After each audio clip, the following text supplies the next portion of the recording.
তাৰিখে ধেমাজি নগৰৰ মাজমজিয়াত এক হত্যাকাণ্ড সংঘটিত হৈছিল আৰু সিদিনাখন ৰিণ্টু শৰ্মা নামৰ এজন ব্যক্তিয়ে 3 গৰাকী ব্যক্তিক তেওঁ পূৰ্ব পৰিকল্পিতভাৱে এখন খামটিটা লগত লৈ আহি আক্ৰমণ চলাইছিল। তাৰে দুজন তাছমিনা দত্ত আৰু দেৱদত্ত দীঘলীয়া চিকিৎসাৰ মূৰত যদিও আৰোগ্য লাভ কৰে, কিন্তু নন্দিতা শইকীয়াই তেওঁৰ মৃত্যুৰ সৈতে যুঁজি 4 দিন জীৱিত থকাৰ পিছত 25/8/2021 তাৰিখে মৃত্যু খাবতি ল'ব লগা হয়। পিতৃ মাতৃৰ জীৱিত কালত সন্তানৰ মৃত্যু যি এক গভীৰ দুখ, যি এক গভীৰ বেদনা, তাতকৈ বেছি দুখ হয় যদি স্বাভাৱিক মৃত্যু নহয়, কাৰণ ই আছিল এক হত্যাকাণ্ড। গতিকে নন্দিতা শইকীয়াৰ মৃত্যুত যি ক্ষতি হ'ল, ই কেৱল পিতৃ মাতৃৰ ক্ষতি নহয়, ই কেৱল এখন মহাবিদ্যালয়ৰ ক্ষতি নহয়, ই কেৱল তাইৰ বন্ধুবৰ্গ বা পৰিয়াল স্বজনৰ ক্ষতি নহয়, ই এক সামাজিক ক্ষতি।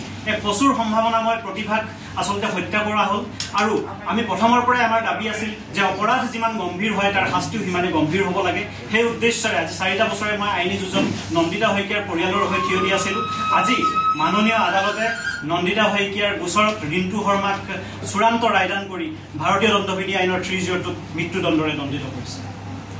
অভিযুক্ত গোপীনাথ সন্দিকৈ আৰু আগত কেশৱ চন্দ্ৰ সোণোৱাল ছাৰ আছে। কাৰ আদালতে আজি গুৰুত্ব শাস্তি প্ৰদান কৰিছে? আদালতে ডিষ্ট্ৰিক্ট এণ্ড ছেছন জাজ মিষ্টাৰ কল্যাণজিৎ শইকীয়াৰ আদালত। কল্যাণজী, হয়, ঠিক আছে।